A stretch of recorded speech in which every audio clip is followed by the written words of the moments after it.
ప్రపంచ గొలుసు సరఫరా వ్యవస్థలో అవకాశాల్ని అందిపుచ్చుకోవాలన్న ప్రధానమంత్రి, నాణ్యమైన వస్తు ఉత్పత్తిలో భారత్ భాగస్వామ్యం వైపు ప్రపంచం చూస్తుందన్న మోదీ, పిఎల్ఐ పథకం వల్ల 14 రంగాల్లో 13 లక్షల కోట్ల ఉత్పత్తి జరిగిందని వెల్లడి.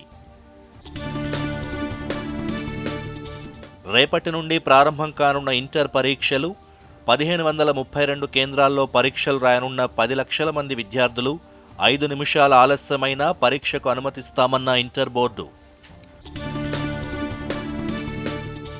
కొత్త రేషన్ కార్డుల్లో తెలంగాణ కోటాను పెంచాలని కేంద్రానికి రేవంత్ రెడ్డి విజ్ఞప్తి. ధాన్యం సేకరణ, బియ్యం బకాయిలను వెంటనే విడుదల చేయాలని కేంద్ర మంత్రి ప్రహ్లాద్ జోషిని కోరిన సీఎం.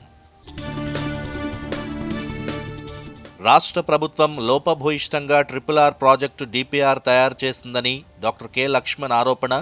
స్థిరాస్తి వ్యాపారం కోసమే RRR ప్రాజెక్టు రూపొందించారని బీజేపీ ఎంపీ విమర్శ.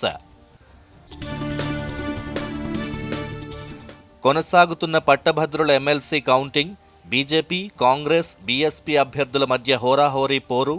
రేపు మధ్యాహ్నానికి తుది ఫలితం వచ్చే అవకాశం. ఛాంపియన్స్ ట్రోఫీ సెమీఫైనల్లో కొనసాగుతున్న భారత్ లక్ష్య ఛేదన. మొదట బ్యాటింగ్ చేసిన ఆస్ట్రేలియా 264కి ఆలౌట్.